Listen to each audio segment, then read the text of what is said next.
ખાસ રજૂઆત કચ્છની અંદર જે શિક્ષકોની ઘટ બાબતની છે કે વર્ષોથી કચ્છની અંદર શિક્ષકોની ઘટ ચાલી રહી છે. આજકાલની કોઈ ઘટ નથી અને એ બાબતે 4100 શિક્ષકોની ભરતીની સ્પેશિયલ ભરતીની જાહેરાત કરવામાં આવી. એની અંદર કંઈ સ્પેશિયલ નથી, માત્ર નિમણૂક ત્યાં નિવૃત્તિ. અને 1 થી 5ની ભરતી પ્રક્રિયા પૂર્ણ થઈ ગઈ, જેની અંદર 2500ની જગ્યા હતી. માત્ર 1100 શિક્ષકોની પસંદગી થઈ છે. એ સ્થળ ઉપર પહોંચતા 800 શિક્ષકો રહેશે અને 1100 એવા શિક્ષકો છે જે જિલ્લા ફેરની બદલીના હુકમ હાથમાં લઈને બેઠા છે. તો પેલાની જે ઘટ છે એ ઘટમાં વધારો થશે. બીજી વાત, 6 થી 8ની ભરતી પ્રક્રિયાનો કોઈ અત્તો પત્તો નથી અત્યાર સુધી. અને આ પણ જો પ્રક્રિયા પૂર્ણ થઈ હોય તો અમારી રજૂઆતોને લઈને થઈ છે. બાળકો જ્યારે બારે આવ્યા, નારા પોકાર્યા કે અમને ભણવું છે, અમને શિક્ષક આપો, ત્યારે આ લોકોની કંઈક સ્પીડ 1 થી 5ની અંદર વધી છે.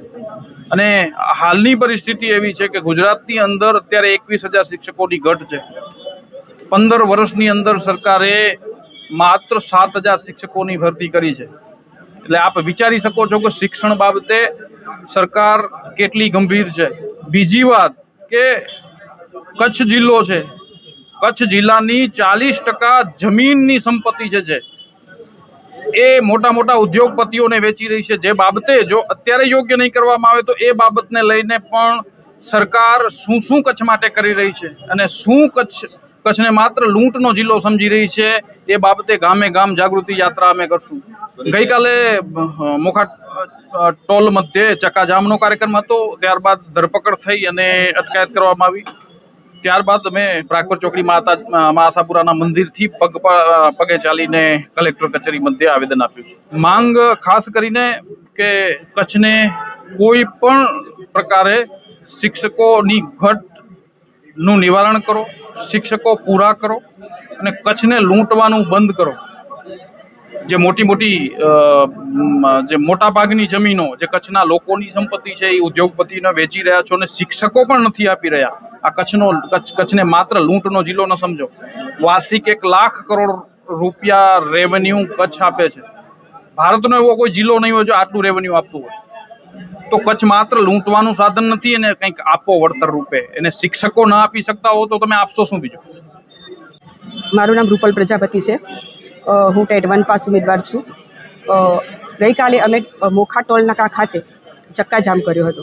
એનું કારણ એ હતું કે અમે વિરોધ પ્રદર્શન નોંધાવ્યું હતું સરકારશ્રી સામે કે તમે કચ્છનું શિક્ષણ જે કથળતું જાય છે એ શિક્ષણ મુદ્દે તમે ધ્યાન કેમ નથી આપતા. અને બીજી એક વસ્તુ એ કે સામે લાયક ઉમેદવારો બેઠા છે અને જે પોતે બેરોજગાર છે અને પોતે રોજગારી માગે છે, છતાં એમને રોજગારી મળતી નથી અને કચ્છના બાળકોને શિક્ષકો નથી મળતા. તો તમે આ ઘટ છે, કચ્છની જે ઘટ છે એ પૂરી કેમ નથી કરતા?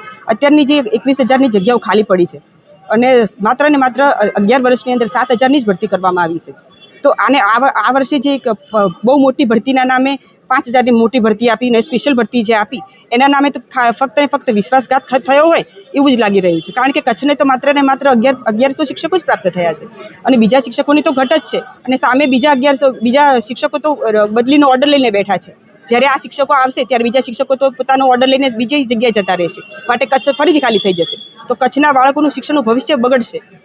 દિવસે આ ભવિષ્ય ન બગડે એના માટે અમે રજૂઆત કરવા માટે આવ્યા હતા.